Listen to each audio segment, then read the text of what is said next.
Now, here are Morgan Streetman and Roxanne Wilder. Well, hello, gentlemen. Roxanne Wilder, happy to be alongside the star of the show, Morgan Streetman. Pat George is here as always, and we're getting off to this kind of dreary-looking Monday out here. Well, here in the Tampa Bay area, it's dreary, but, worldwide, I'm sure there's someplace it's sunny and happy. So don't let us drag you down. Doesn't look too pretty for all those people trying to have a tailgate party at Tropicana Field. No, that's what's going on with that today, Pat George? There's a game at 1, I heard. 105, first pitch. Yeah, I was listening to you this morning with Stan Geip on Beyond the Law. Yeah. And you were saying, stay off the interstate if you want to get to the Rays game. Yeah, every time I've gone down there, I take 4th Street. I always get off on 4th Street. That makes it much easier. And if you get in a backup, way. You can zip off some side streets and kind of get in there a lot. If you get on that you're stuck. Yes. Mm-hmm. So it'll be packed down there. We know at least this time of the year, during the postseason, the Trop will be filled to the brim with fans. Yeah. Rays fans. So. Well, we got a lot of things to cover today. I mean, a whole lot of things. We wanted to start out taking just a quick look back at a story that I don't remember if we even got to mention it or not, but we'd like to at least mention it now. And that is the story about, if you remember that experiment they were doing down in Brazil with those genetically modified mosquitoes that they were going to release. Mm-hmm. And they were put out by this company in England called Oxitec, and they had a certain gene that was a little bit different, and it was supposed to make it to where the mosquitoes they were releasing couldn't reproduce. Remember that? Mm-hmm. Okay. And the general idea was, well, the normal mosquitoes will mate with these mosquitoes that can't reproduce, and then there won't be any further generations of mosquitoes reproducing. And over time, we will just simply winnow down the mosquito population by doing that. Well, guess what? That didn't work. These mosquitoes, apparently that gene that causes them not to be able to reproduce, number one, seems to have not worked. That's a big factor, I'd say, that it seems that gene didn't actually perform the function that they said it would. Which, when I think about this, I just think about the arrogance of the science and technology folks who, no testing was done on any of this. Mm-hmm. They have a scientific theory, which is, we could just change this gene and look, they won't be able to reproduce. But they didn't test it. They didn't test it in a lab or anywhere else. They just went ahead and released them and assumed they were right. Well, now it turns out they weren't right. There was a combination of both. The gene was apparently able to get through somehow, despite their best predictions that couldn't possibly happen. And in addition, apparently the rest of the normal mosquitoes kind of picked up on the fact that there was something wrong with these GMO mosquitoes. And apparently a lot of those female mosquitoes would not mate with these GMO male mosquitoes that they released. So they wound up creating this sort of... They knew they were cyborgs. Yeah, exactly. They could tell, hey, we could tell something's wrong with this right here. So they wound up creating this situation where you've got the mosquitoes mating with others and at a higher level to sort of cover the lack of mating population from these GMO male mosquitoes. And you've also got some of the genes getting through to the next generation for the ones that did mate with those males. Now, we don't know what the end result of all that's going to be. We just don't know what it means to have this kind of terminator gene get through to future generations because that was never supposed to be part of the deal. But what they've said is that, look, after this mosquito release was done, and it was just a couple of years ago, that it's been about 2 years since that was done. If you remember, we talked about it at the time as being kind of a crazy idea that hadn't been tested. But since that's been done, apparently the mosquito population hasn't declined at all. In fact, they're saying there's a more vigorous mosquito population in Brazil right now.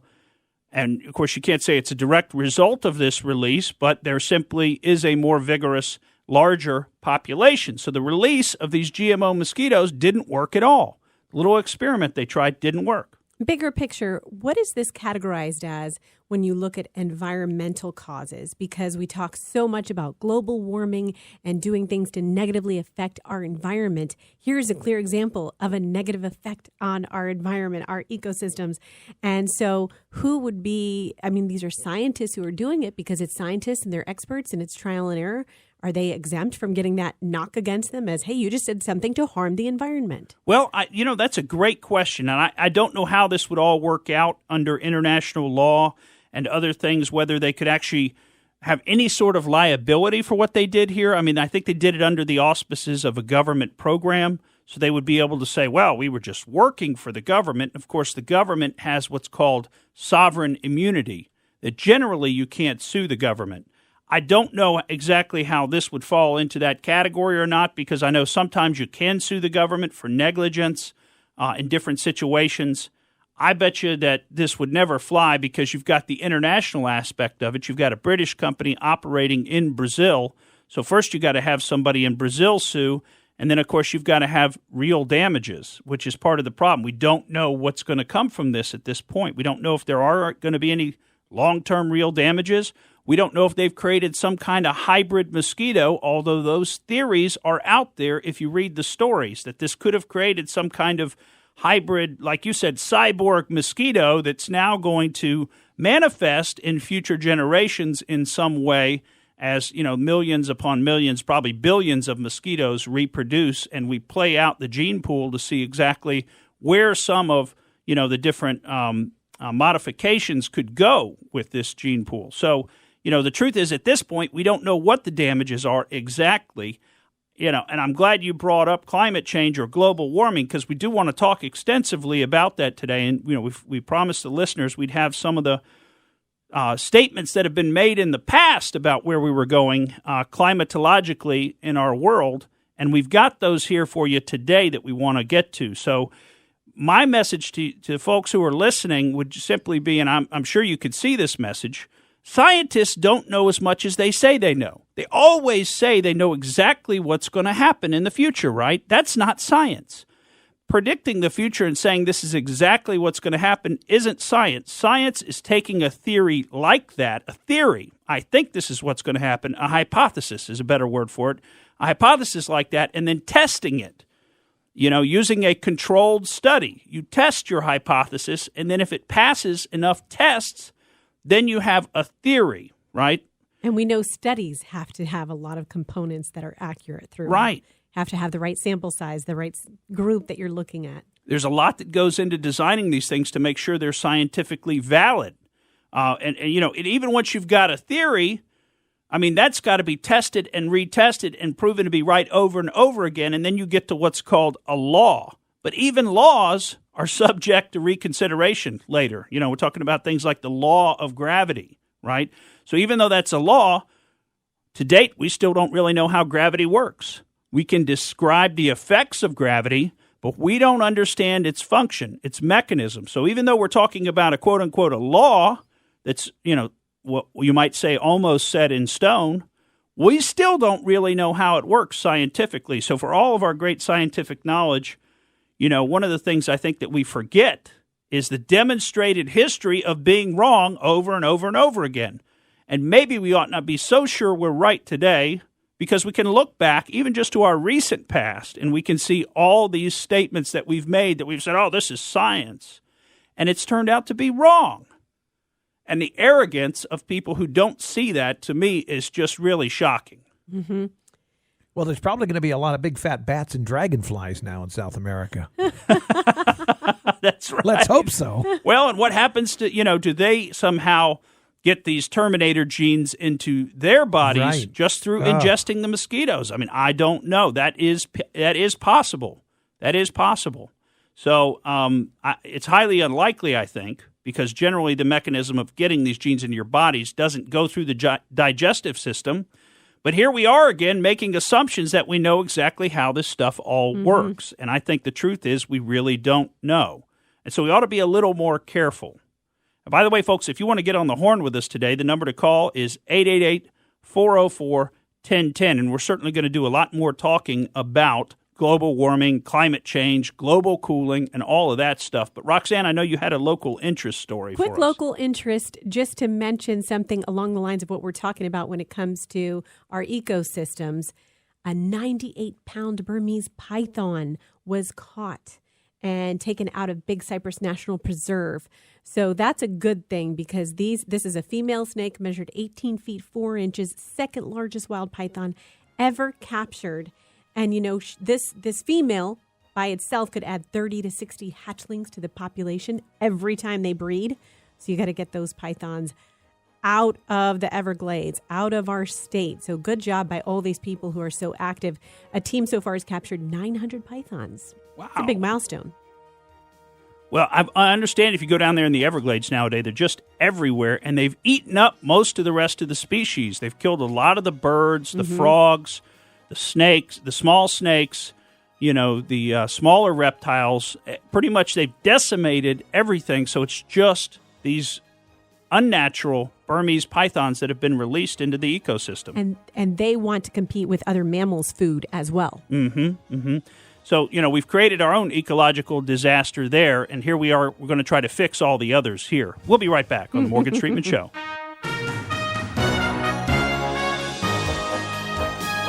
Welcome back to the Morgan Streetman Show. We've got a great show planned for you today, of course, talking about global warming, climate change, some myths we're going to go through, but we do have to address what's going on right now with the latest whistleblower.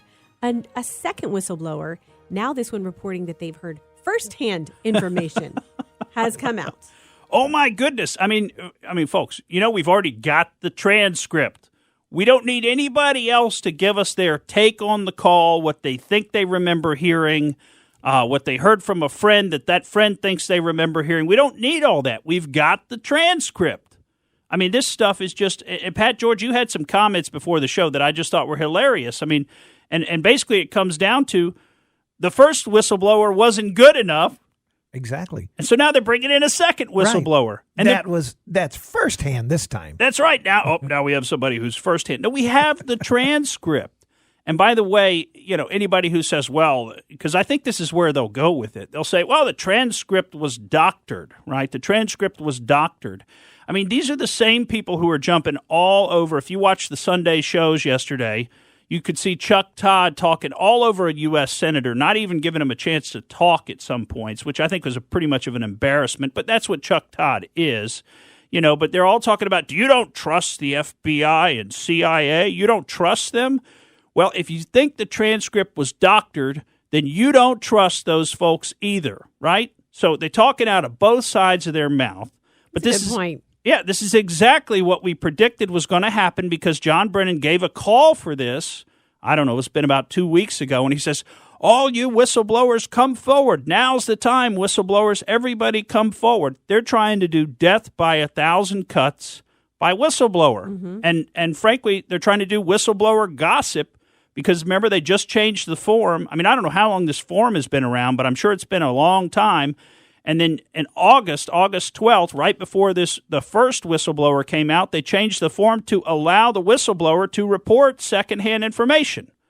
And, of course, now it's all coming out, and it will continue to come out, that Adam Schiff and his team over there helped write this whistleblower complaint, that they worked actively with the whistleblower. We covered some of that last week, but you just continue to watch this stuff come out. And Adam Schiff is on record saying that he didn't have contact with the whistleblower in advance.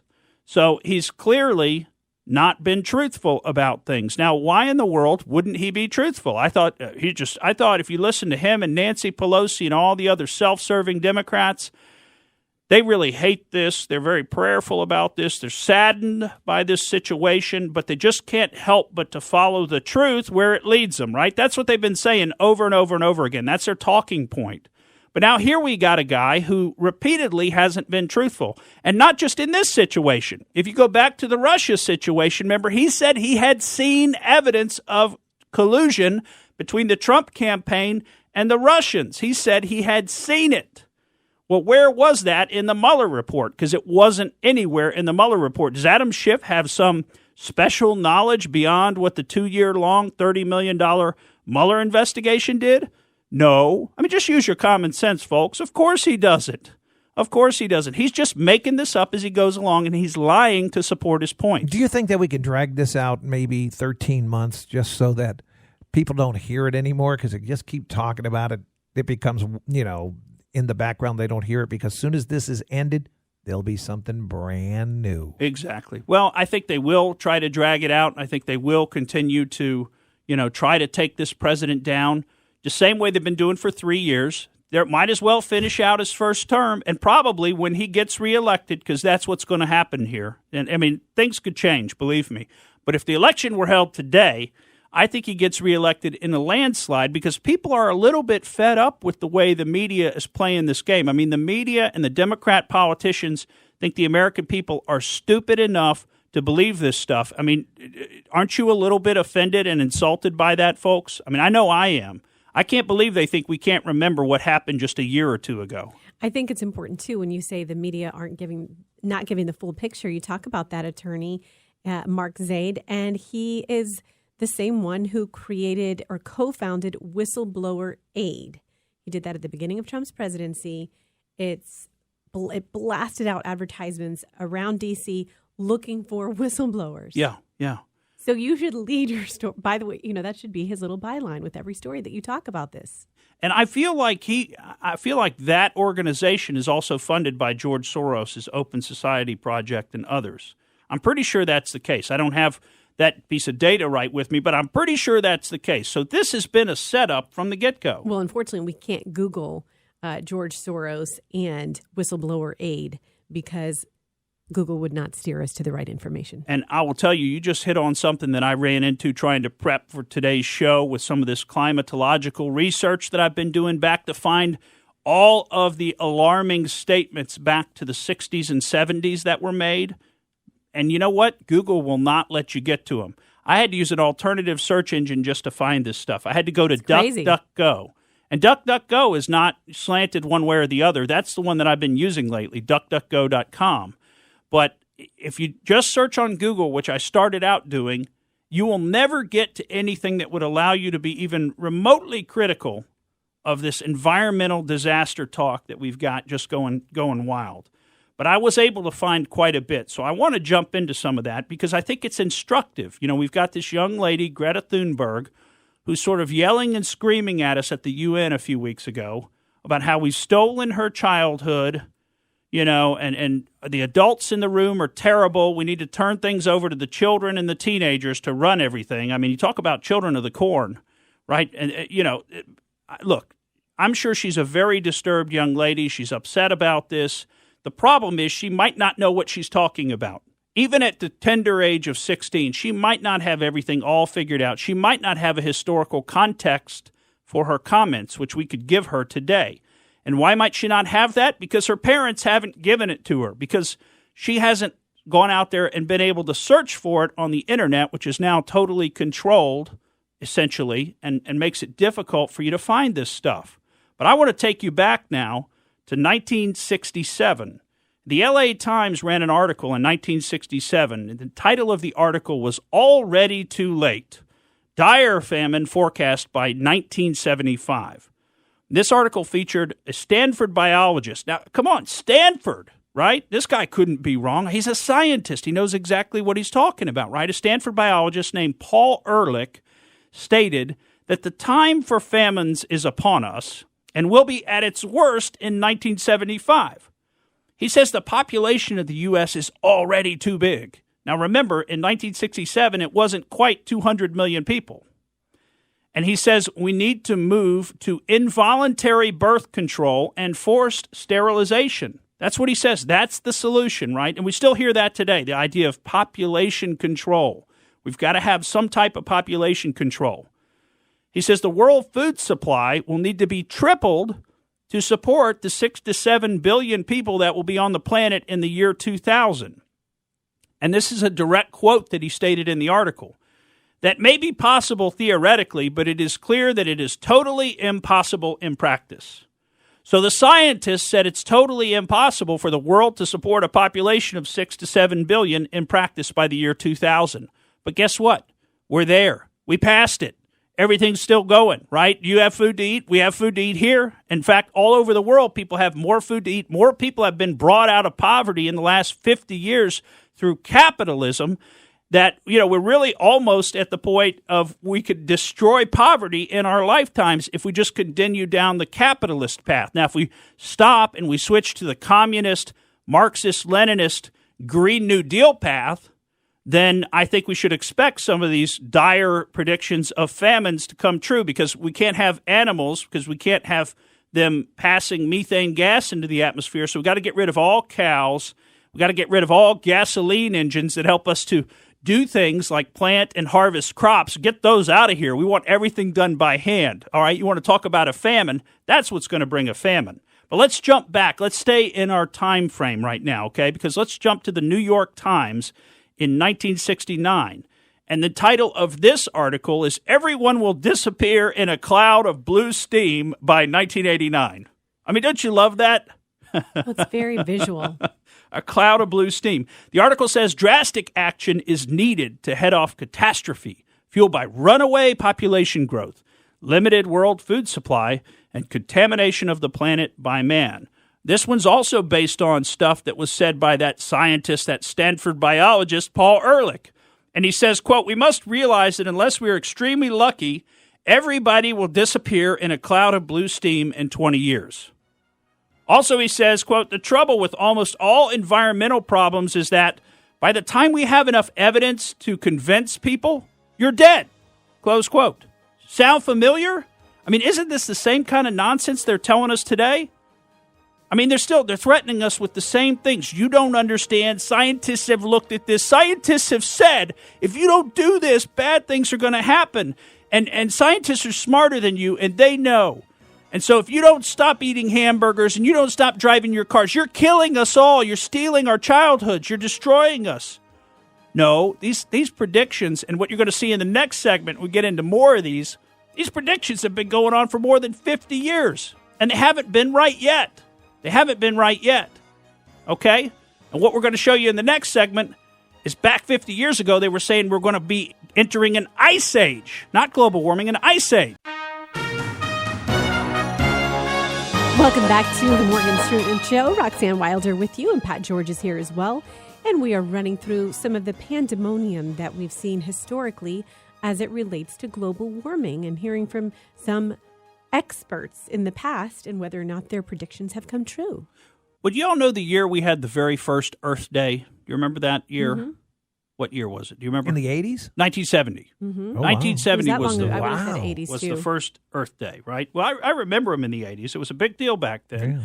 Now, when the first Earth Day came around, there was a lot of this kind of climate alarmism going on.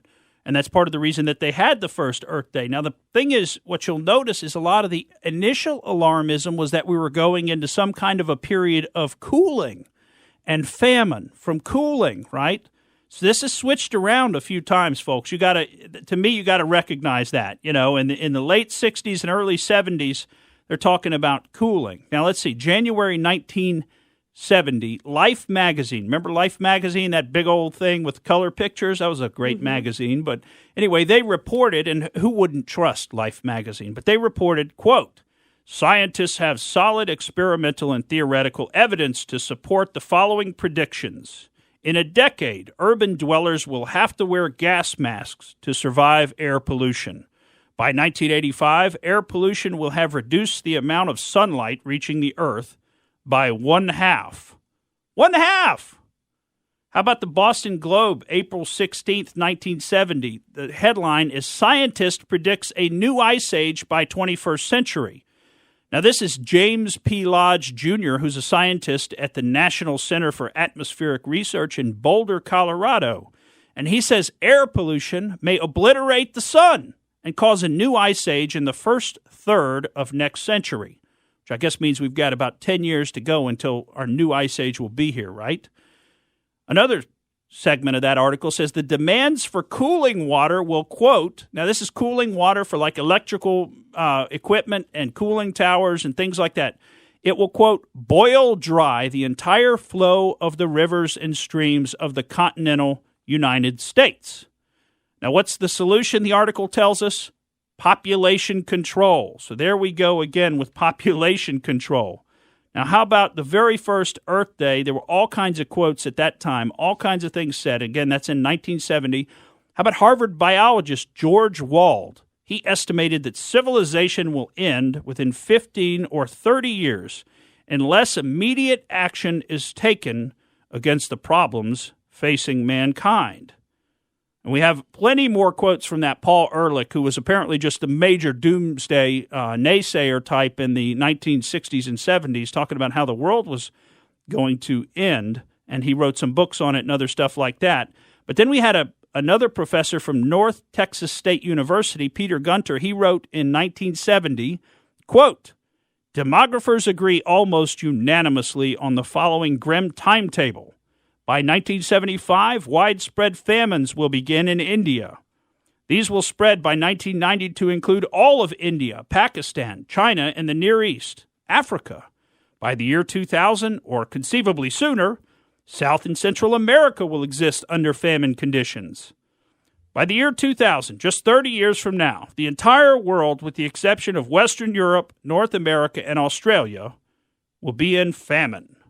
Now, you tell me, is that what happened? He forgot one thing. What did he forget? A lot of people went on a diet. That's right. That's right. That was the solution, not population control, calorie control. How about the low-fat diet? That was the hit. The low-fat diet, exactly. The low-fat diet, which then the low-carb diet, then the paleo diet. And again. now we're to the meatless. Nobody knows, it just right? keeps rotating. But yes. Scientists said, dadgummit, scientists said. They know. They're smart. They study these things, and they said. And I think it was a little bit different back then, too, because that you'd have these reports from these experts, and maybe the reports were coming on the nightly news or in the paper, but you didn't have that groundswell of people on social media sharing it and talking about it in that particular way. So maybe it didn't feel as scary. Right. Now let's catch another Ice Age one, okay? This is the Washington Post, July 9th, 1971. The headline reads, U.S. scientist sees new Ice Age coming. Now this is a different person, Dr. S.I. Rasool of NASA and Columbia University. I mean, how could he be wrong? NASA and Columbia University? And here's the quote. In the next 50 years, he says, pollution would cause temperatures to drop by 6 degrees, and such temperature would be sufficient to trigger a new ice age. Now, he's also supported in the article some great journalism by the Washington Post, who went out and found another scientist to back him up, Dr. Gordon MacDonald, who's at that time was on President Nixon's 3-person Council on Environmental Quality. And he says that Dr. Rasool is a first-rate atmospheric scientist, and his predictions are consistent with those that Dr. MacDonald and others have made. He says but I changed it to Dr. MacDonald for you so you would know what was being talked about.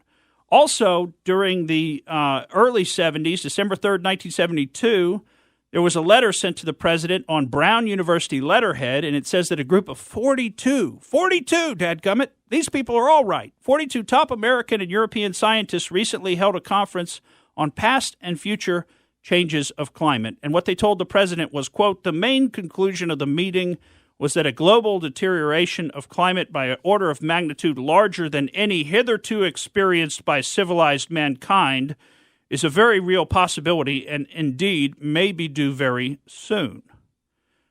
In January of 1974, January 29th, The Guardian, that UK paper, had a headline, quote, space satellites show ice age coming fast. Now, of course, you'll remember that sometime subsequent to that, I think it was in the 80s, they switched. They switched over from ice ages coming to what? Global warming. Mm-hmm. Global warming is here. Remember, and we had all those pictures, of the ozone layer. In fact, there was, in 1974, UPI, United Press International, had a headline out, Great Peril to Life. Gas pares away the Earth's ozone. And I'm sure those of us who are old enough can remember that, all those pictures of the ozone layer being melted away by CFCs at the time. I was going to try to say it, but I'll probably trip over trying to say that, chlorofluorocarbons. You did it. I did it. I made it. But, that was the big story when at least when I was younger, when I was a young person, I remember hearing about that. Global warming is coming. Now, there's a lot more quotes. I mean, New York Times, January 5th, 1978. Here's the headline. International team of specialists finds no end in sight to 30-year cooling trend in the Northern Hemisphere. This is based on a report prepared by German, Japanese, and American scientists. I mean, they couldn't all have gotten it wrong, could they? The findings indicate that from 1950 to 1975, the cooling per decade of most climate indexes in the Northern Hemisphere was 0.2 to 0.4 degrees Fahrenheit per decade. So if that trend was legitimate and continued, well, we wouldn't have had the global warming trend that everybody was talking about in the 80s and 90s, which then, of course, morphed into climate change is their new word for it, because that one can't be challenged. That way they're not saying global cooling or global warming, because neither of those are borne out by the facts, apparently. That way they're just saying climate change. Now, we have had a lot more stuff that has been said about it more recently, and I wanted to just touch on some of that. For example, I don't know if you remember this, but this stuff is really hard to find on the internet. This stuff is hard to find, but Al Gore's dire predictions in the mid-2000s. I don't know if you remember them, but in January 2006, Al Gore said that we only had 10 years left before the planet turned into a, quote, total frying pan. A total frying pan, 10 years, 2006. So that would have been what? Almost 4 years ago, right? That it should have been a total frying pan, but yet here we are. We survived. And Al Gore really spawned all of the industry that supports, which, it's good to have conservation efforts in some areas, but he spawned all of that where you're now getting your credits and you're now getting, it's a big business, basically, because of his predictions back in 2006. Well, yeah, he respawned it, right? Because that's the point, is this has actually been going on for 50, 60 years. This industry's been around. With scientists, part of the way they make their living is to have different groups fund their scientific experiments and have them write scientific papers. So this climate alarmism drives money into the system to do studies that they can try to put out that support their dire predictions. Okay, and we don't really remember that scientists are in business too. They're not just, these kind of arbiters of truth who just exist outside of monetary considerations like the rest of us. How about in 2008, there was a segment aired on ABC News that predicted New York City would be underwater by June of 2015. In 2008, Al Gore predicted there's a 75% chance that the entire North Polar ice cap would be completely melted within 5 to 7 years. And it just goes on and on. I don't know if you remember, but there was all these UN folks and other climate scientists were up in arms at the beginning of the Obama administration. And a direct quote at the time, one of the headlines said, Obama has 4 years to save the world. This is January 19th of 2009. NASA scientist and climate expert Dr. James Hansen issued a dire warning to President-elect Barack Obama, saying he had 4 years to save the world. 4 years. That's it. They were telling us this. They were telling us this back in the mid-'90s. Okay, there was a Rio Climate Summit, 1992, and the conclusion of that is you got 10 years left. 10 years to make a change and save the world. They've been telling us this since the early 2000s, when An Inconvenient Truth came out. You've only got 10 years left. Well, then we're getting towards the end of the 2000s. We've got Al Gore out there saying you've got maybe 10 years in 2006. By 2008, he's saying you got 5 to 7 years, right? This is just over and over and over again. They have made these predictions. There's all kinds of stuff. In 2009, NASA and the Goddard Space Flight Center head James Wasson said that Obama had 4 years to save the Earth, okay? Think about this. They've been saying these same things over and over and over again for all these years, and we're supposed to believe that this time it's really true. This reminds me a little bit of a couple of stories, a couple of old fairy tales. The Boy Who Cried Wolf, right? Remember The Boy Who Cried Wolf? But this time the wolf is really here. Well, they've been crying wolf since the 60s. And like we said, first it had to do with global cooling, then it had to do with global warming. Now they've changed it to just catastrophic climate change. And to bring us forward to date, we're told in October of last year by the UN again, we've got 12 years now, 12 years to fix things. And this is where Alexandria Ocasio-Cortez came up with her 12-year prediction supporting her Green New Deal that if we don't fix things in 12 years by 2030, the world's over. The world's been going to be over now for 50 years. And guess what? It hasn't happened. None of those predictions have come true. So I'm sorry, Chicken Little, but the sky ain't falling. We'll be back on the Morgan Streetman Show.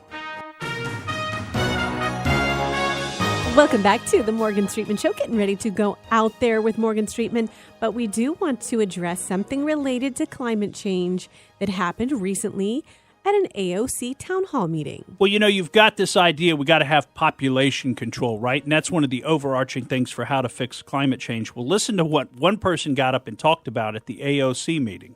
Okay. Great. But we're not going to be here for much long because of the climate crisis. We only have a few months left. I love that you support the Green Deal, but it's not getting rid of fossil fuel. It's not going to solve the problem fast enough. A Swedish professor saying, we can eat dead people, but that's not fast enough.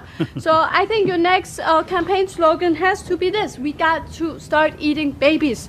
We don't have enough time. There's too much CO2. All of you're a pollutant. Too much CO2. We have to start now, please. You are so great. I'm so happy that you're really supporting the Green Deal, but it's not enough. Even if we would bomb Russia, we still have too many people, too much pollution. So we have to get rid of the babies. That's a big problem. Just stopping having babies is not enough. We got to eat the babies. And why bombing Russia? Well, I think she was a plant. I mean, I don't think she was serious. I hope she meant baby back ribs. Oh, we got to eat those babies. Those are the babies that Pat George will be tearing up, the baby back ribs. Sugar babies. Well, this climate alarmism has been going on for a long time, this idea of population control and forced sterilization. Although I think that was a parody, I think she was a plant. I think she was kind of poking fun at this whole thing. I mean, she was taken seriously by AOC, although AOC claims now, I was just thinking she had mental issues and didn't want to challenge her. But her question was actually addressed as though it were within the realm of serious possibilities that maybe we need to do something really drastic about climate change. And I'll tell you what we need to do as we begin to go out there here. What we need to do is we need to get used to water world, right? We need to think about that. We need to think about, okay, who are we going to be marrying in the future, all right? Maybe it's mermaids and mermen, right? So maybe we need to reacquaint ourselves with all of that mythology. And now this is something you could dress up for this Halloween. You could dress up as a mermaid or a merman.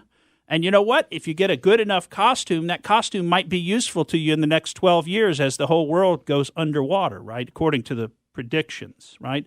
So mermaids, it's interesting because the idea of a half human, half fish creature, goes back thousands of years. It goes back all the way to the Chaldeans and one of their sea gods called Yah or Janus, as the Greeks would call it, Janus, but the Chaldean sea god, which was half man, half fish. And then the Assyrians, they had their own sea god, except for it was a goddess, Astragatis, who was half fish also.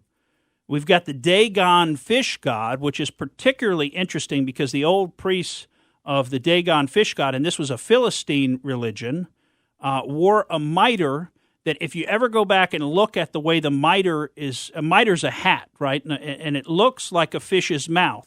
And I'm telling you, it is an almost exact match for the mitre that the Pope wears today.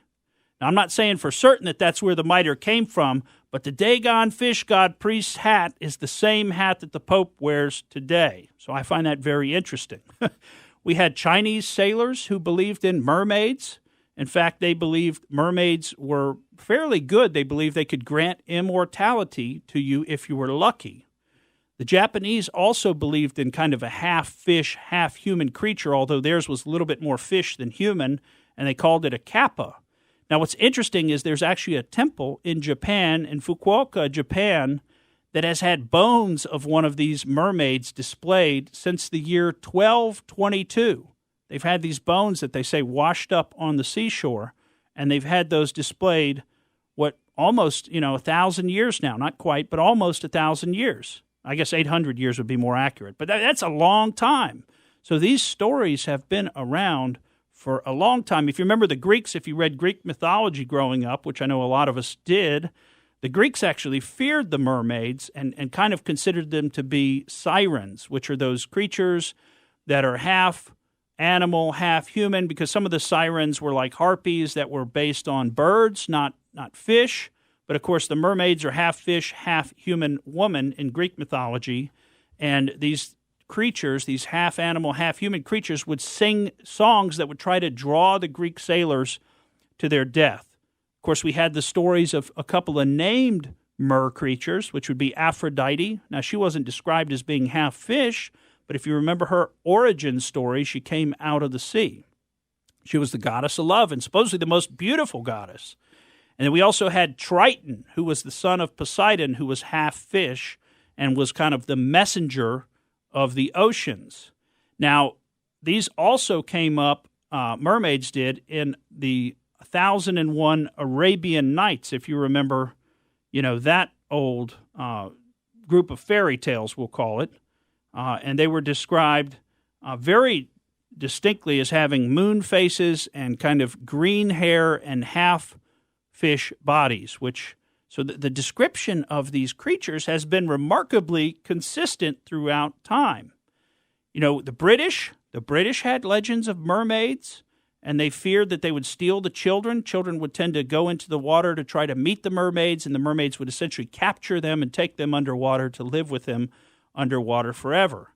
Now, in medieval times, getting closer to the present, in medieval times, the reality of mermaids was taken completely for granted. They believed that mermaids existed. And you'll see on a lot of the old maps, you'll see depictions of whales, other sea monsters, and mermaids. These were not considered to be fantastical creatures. These were considered to be real creatures that if you were sailing off in far lands, far areas of the globe, you might run into some of these creatures. How about this? I think this is fascinating. There's Edward Snow, who was a writer, and we're going back to the 1600s, in his book, his story, Incredible Mysteries and Legends of the Sea. And he describes a 1614, so that's 400 years ago, 1614 encounter. Captain John Smith, you remember John Smith of Jamestown fame? You don't work, you don't eat? That guy. He apparently saw a mermaid swimming about with all possible grace. Nice. Are we running out of time? He pictured her as having large eyes, a finely shaped nose, and with somewhat short, well-formed ears. Smith goes on to say that her long green hair imparted to her an original character that was by no means unattractive. And the story goes on to tell us that that Smith began to experience feelings of love for the mermaid. So, okay, we know there wasn't a lot of food there in Jamestown, and maybe there was a little bit of hallucination going on. To bring us a little bit further to the present, 1836, the fairy tale The Little Mermaid by Hans Christian Andersen is actually credited with fully popularizing mermaids in the public consciousness. So that brings us to the present. Folks, you better get used to mermaids, because if scientists are right, we're all going to be living underwater, and you're going to have to marry one soon. I'm Morgan Streetman. That's the way I see it. Thank you for listening to the Morgan Streetman Show. We hope you enjoyed what you heard, and if you did, please click like and subscribe to help us out. And remember that we recommend that you exercise your brain at least once a week.